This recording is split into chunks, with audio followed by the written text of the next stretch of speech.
थंडीच्या दिवसामध्ये पौष्टिक पदार्थ खाल्ल्याने आपली रोगप्रतिकारशक्ती वाढते.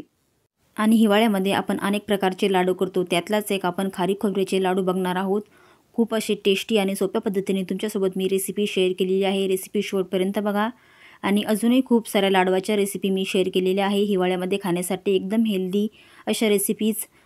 चला आता रेसिपीला सुरुवात करूया. आपल्याला हेल्दी असे खारीक खोबऱ्याचे लाडू कसे बनवायचे त्यासाठी लागणार आहे आपल्याला खारीक आणि खोबऱ्याचे अशा पद्धतीने तुकडे केलेले आहे आणि खारकाच्या बिया यामधल्या काढून याचे असे तुकडे केलेले आहे. तुम्ही एकत्र मिक्सरला वाटू शकता किंवा मशीनमधून सुद्धा हे काढून आणू शकता. आता तुम्ही पाहू शकता काय काय साहित्य लागते आहे. मी खारीक आणि खोबरं एकत्र वाटून घेतलेलं आहे. तुम्ही पाहू शकता अशा पद्धतीने थोडं जाडसरच ठेवलेलं आहे. आपण 1.5 किलोच्या प्रमाणात खारीक खोबऱ्याचे लाडू बनवणार आहोत. त्यासाठी साहित्य तुम्हाला काय काय लागते ते दाखवणार आहे.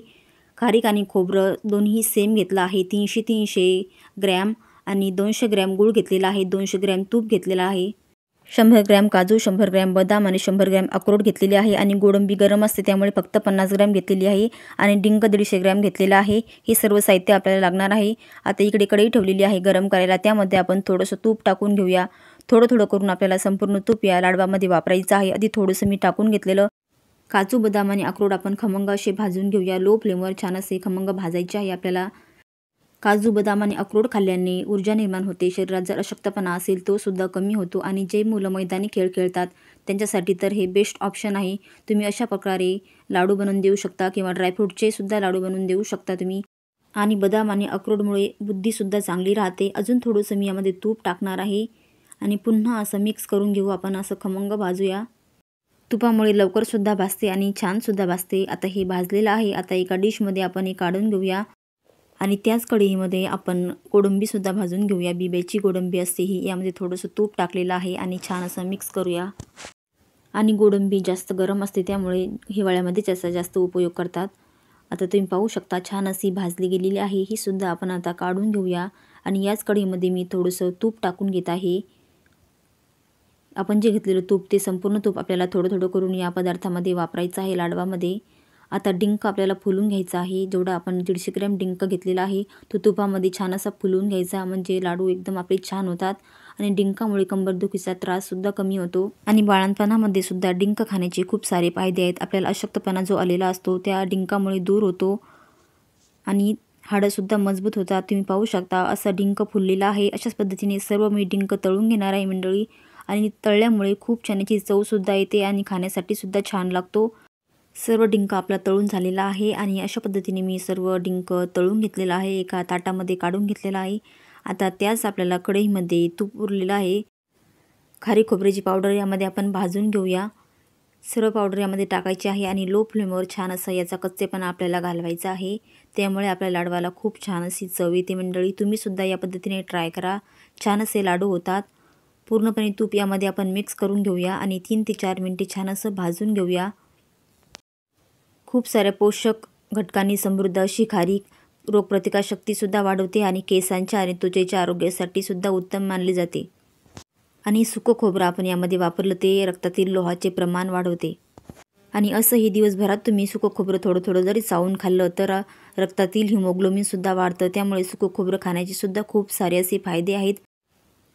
आता ही खारीक खोबऱ्याची पावडर छान अशी भाजली गेलेली आहे. आणि आपला डिंक आणि आपण जे ड्रायफ्रूट भाजून घेतलेले आहे ते सर्व थंड झालेले आहेत. आता आपण थोडे थोडे करून मिक्सरच्या भांड्यामध्ये याची बारीक अशी पावडर करूया. अशा पद्धतीने मी वाटून घेतलेलं आहे मिक्सरला. तुम्ही पाहू शकता. आणि एका भांड्यामध्ये आपण हे काढून घेऊया सर्व साहित्य. राहिलेली सर्व ड्रायफ्रूट आपण अशाच पद्धतीने बारीक असे वाटून घेणार आहोत. आणि याच भांड्यामध्ये आपल्याला एकत्र करून घ्यायचे आहे. तुम्हाला यापेक्षा थोडं जाडसर आवडत असेल तर थोडं जाडसरसुद्धा तुम्ही काढू शकता. आता पूर्ण ड्रायफ्रूट मी यामध्ये असे बारीक वाटून घेतलेले आहे. आणि आता याच भांड्यामध्ये आपल्याला डिंकसुद्धा छान असा बारीक करून घ्यायचा आहे. खूप छान लागतो डिंक यामध्ये मिक्सरला बारीक केल्यामुळे. तुम्ही हाताने सुद्धा असा थोडा बारीक करू शकता. तळल्यामुळे लगेच तो फुटतो. तुम्ही पाहू शकता मस्त अशी याची बारीक अशी पावडर झालेली आहे. आता यामध्ये आपण हे टाकून देऊया. मस्त त्याचं तूप असं बाहेर निघलेलं आहे.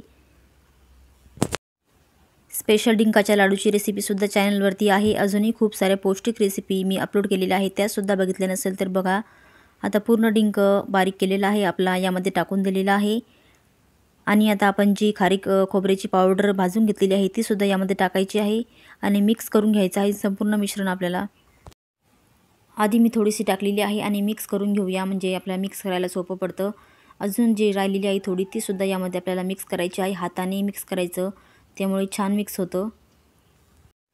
हा लाडू तुम्ही मुलांच्या टिफिनलासुद्धा देऊ शकता, मुलांना मधल्या वेळेतसुद्धा खायला देऊ शकता. आणि तुम्ही जर एक खाल्ला तर दिवसभर तुम्हाला ताजंतवानं वाटतं, ऊर्जा निर्माण राहते घरातले कामं करण्यासाठी. त्यामुळे आवर्जून हे लाडू तुम्ही हिवाळ्यामध्ये करा. संपूर्ण मिश्रण आपलं हे एकत्र झालेलं आहे. आता इकडे त्याच कढईमध्ये तूप टाकून घ्यायचं आहे आणि आपण जो गूळ घेतलेला आहे तो संपूर्ण गूळ यामध्ये वितळून घ्यायचा आहे. आपल्याला पाक नाही करायचा, फक्त वितळवायचं आहे. आणि तूप आपलं छान असं हे मेल्ट झालेलं आहे. आता यामध्ये आपण तो गूळ टाकूया. आणि गूळ खाण्याचे खूप सारे असे फायदे आहेत. गूळ उष्ण असल्यामुळे हिवाळ्यामध्ये जास्त खाल्ला जातो. यामध्ये मी अजून थोडंसं तूप टाकून घेतलेलं आहे आणि पुन्हा आपण मिक्स करून घेऊया. तुम्हाला जर मायग्रेनचा त्रास असेल तर तुम्ही रोज गूळ खा, तुम्हाला नक्कीच फायदा होईल.